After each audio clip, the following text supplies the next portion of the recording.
Hello दोस्तों, जय माता दी। दोस्तों, पाकिस्तान में जो भारत ने अटैक किया ऑपरेशन सिंदूर के तहत, दोस्तों अब तक तो लोग इसको हवा में उड़ा रहे थे कि वहाँ का न्यूक्लियर तबाह हो गया, न्यूक्लियर तबाह हो गया।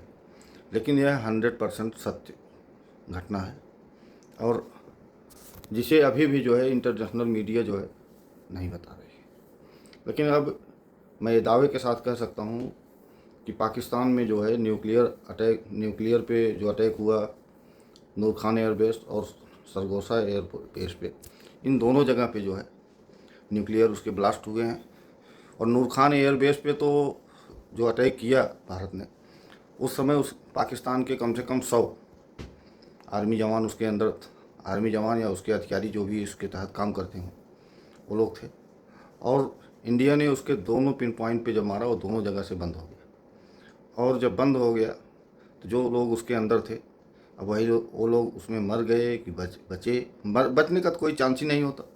लेकिन जो है कहानी उन लोगों की ख़त्म हो गई। और दोस्तों अब उस जगह पे कम से कम यह मान के चलिए 1000 सालों तक पाकिस्तान के उस नूर खान एयरबेस पे और सरगोसा एयरबेस के अगल बगल कम से कम 100-150 किलोमीटर के रेंज में 1000 सालों तक उसका जो है रेडिएशन जो है असर रहेगा।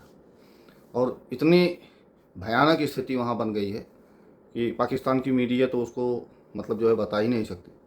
लेकिन कल जो है हम एक मार्केट में थे और उसके करीब में ही जो है एक पाकिस्तानी का घर था, नूर खान के।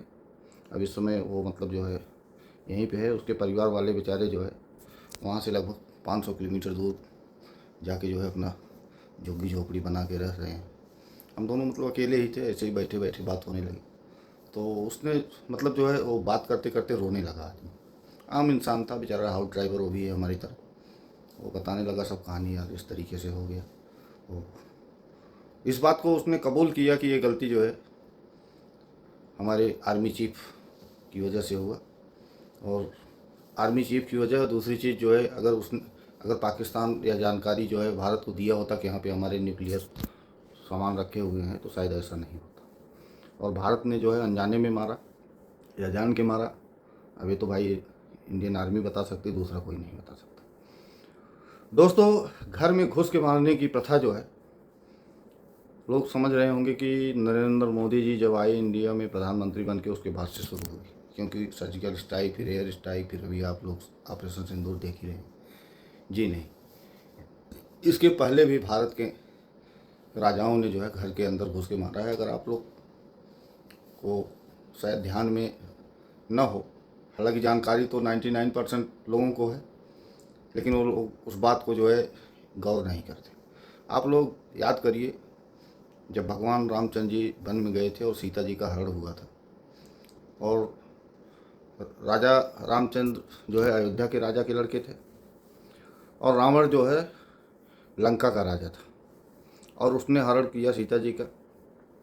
आप लोग याद करिए, सबसे पहले वहाँ हनुमान जी गए हैं, और हनुमान जी वहाँ जाके जो है क्या क्या किए हैं किसी को बताने का मतलब जो है जानकारी देने की ज़रूरत नहीं है, सारे लोग जानते हैं लगभग।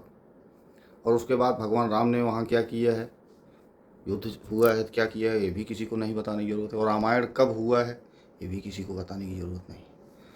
तो दोस्तों, घर में घुसने की प्रथा जो है घर में घुस के मारने की प्रथा जो है भारत में जो है रामायण युग से चली आ रही है। लेकिन बीच में जब हमारे देश में जो है इंसान जो है इस बात को भूल गए थे, क्योंकि भारत के अंदर तो हमेशा ये क्षमता थी घर में घुस के मारने की। किसी के साथ गलत करेंगे नहीं, लेकिन अगर सामने वाला हमारे साथ गलत करेगा तो उसको हम छोड़ेंगे नहीं। लेकिन इस प्रथा को जिस तरीके से हनुमान जी भूल गए थे अपने बल को, जामवंत जी ने याद दिलाया, उसी तरीके से भारत जो है भूल के बैठा हुआ था और मोदी जी ने याद दिलाया, और सेना हमारी जो है उस कार्य को करना शुरू कर दिया। आज पूरे दुनिया में जो है भारत की सेना का जो है लोहा माना जा रहा है। दोस्तों, इस तरीके से कोई भी देश आज तक किसी भी न्यूक्लियर देश पे अटैक नहीं कर पाया है जिस तरीके से भारत ने करके दिया। आप लोग इजराइल को देख लीजिए, आप लोग रूस को देख लीजिए, जो आप लोग के सामने है। मान लीजिए हनुमान जी की बात छोड़ दीजिए, वो तो रामायण युग की बात है, और उस समय क्या हुआ था उसकी बात ही छोड़ दीजिए।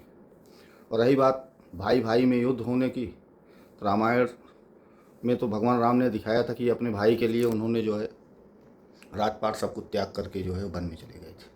लेकिन महाभारत में आप लोग देख लीजिए कि एक तरफ 100 भाई और एक तरफ 5 भाई। उन 100 भाई का विनाश हो गया था, और उसमें भी कोई बहुत बड़ी बात नहीं थी। वो भगवान श्री कृष्ण तो जो है पांडवों के लिए केवल 5 गांव मांग रहे थे, और दुर्योधन वो भी देने के लिए नहीं तैयार हुआ, और लास्ट में सब कुछ दे के चला गया। तो दोस्तों, विनाश काले विपरीत बुद्धि। कश्मीर जो है वो भारत का है या पाकिस्तान का है, या किसी को बताने की ज़रूरत नहीं है। वह एक, जब भारत जब जब तक गुलाम था तो जम्मू कश्मीर तो एक अलग देश, और जब भारत जो है आज़ाद हुआ उसके बाद जो है इंडिया पाकिस्तान का बंटवारा हुआ, फिर पाकिस्तानियों ने वहाँ पे हमला किया। उसके बाद भी जो है भारत उसी समय चाहता तो जो है पूरे कश्मीर को जो है अपने कब्जे में ले सकता था, लेकिन जो है नेहरू जी की जो है देन है कि जो आज कश्मीर का विवाद बना हुआ है। और भारत अगर इस ऑपरेशन सिंदूर में चाहता तो उस पूरे कश्मीर जहाँ तक चाहता कब्जे में ले सकता था, लेकिन फिर भी नहीं किया ऐसा। तो दोस्तों, अब यह तो मतलब जो है प्रधानमंत्री मोदी जी जाने या भारतीय सेना जाने ऐसा क्यों किया, लेकिन जो कुछ भी पाकिस्तान के अंदर इस समय चल रहा है यह पाकिस्तान के लिए बहुत ही खतरनाक है। क्योंकि वहाँ तो सबसे बड़ी समस्या जो है न्यूक्लियर की है। उससे भी बड़ी समस्या जो है, जो सिंधु जल समझौता रद्द हो गया है, वह अब किसी को मतलब बताने की ज़रूरत नहीं है कि पाकिस्तान में इस समय हालात क्या हैं। इतने भीषण गर्मी पड़ रही है और पानी के लिए हाहाकार मचा हुआ है। उधर न्यूक्लियर जो है अपना जो है सब कुछ मतलब जो है न्यूक्लियर लीक होने की वजह से वहाँ इतनी तबाही मच गई है जिसकी कोई सीमा नहीं। दोस्तों, वीडियो बनाने में बहुत बड़ा वीडियो हो जाएगा, लेकिन फ़िलहाल हम केवल शॉर्ट में ही ये सारी बातें आप लोग को बता रहे हैं। वीडियो अगर अच्छा लगा हो तो चैनल को लाइक करिए, सब्सक्राइब करिए और वीडियो को शेयर करिए। जय हिंद, जय भारत।